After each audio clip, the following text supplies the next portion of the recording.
YouTube, what's going on? Did you know it's much worse in the middle? Generally speaking in life, there's gray area and there's things that you gotta account for. You can't be so black and white.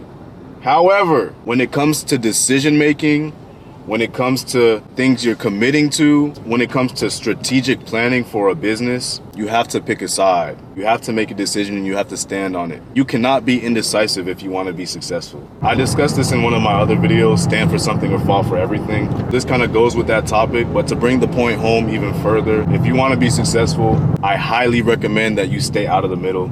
I highly recommend that you pick a side, pick something to do and stick with it.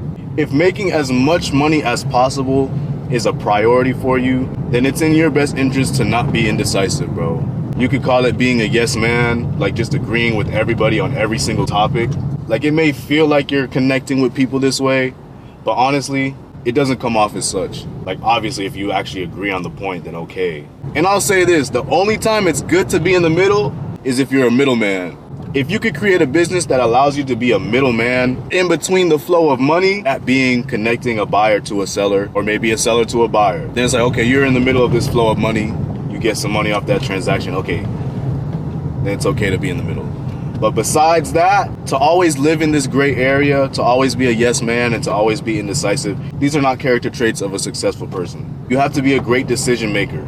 You have to stand on what you say, stand on what you do. And in the worst case scenario, let's say you're wrong, if it's a business decision or if it's just a disagreement with friends, you'll either learn something or it will create an opportunity for you to ask more questions. So at the end of the day, why be indecisive? Why be a yes man? You should not shy away from disagreement. And in my opinion, if you actually stand firm on a belief when people challenge you on it, to be honest, they'll probably respect you more. And at the end of the day, especially if we're talking about money, you don't want to be liked by everyone. You want to be respected.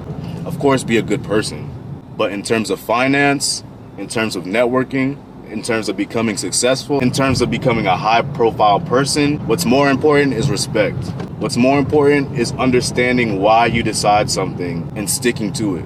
And like I said, I'll emphasize it again.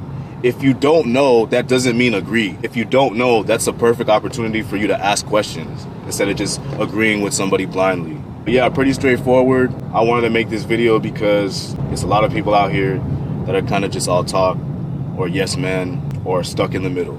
If you say you want to be an entrepreneur, if you say you want to be successful, if you say you want X amount more money, then these are things to definitely avoid. If that makes sense to you, go ahead and like the video for me. If you disagree, go ahead and leave a comment. But most importantly, if you like the advice I'm giving you, if you like the mentality you're starting to develop as you listen to my videos, go ahead and subscribe for me so you can follow the journey. But yeah, that's all I got for y'all today. Hope y'all enjoyed the video. You already know I'm heading to the gym, so I'll catch y'all tomorrow.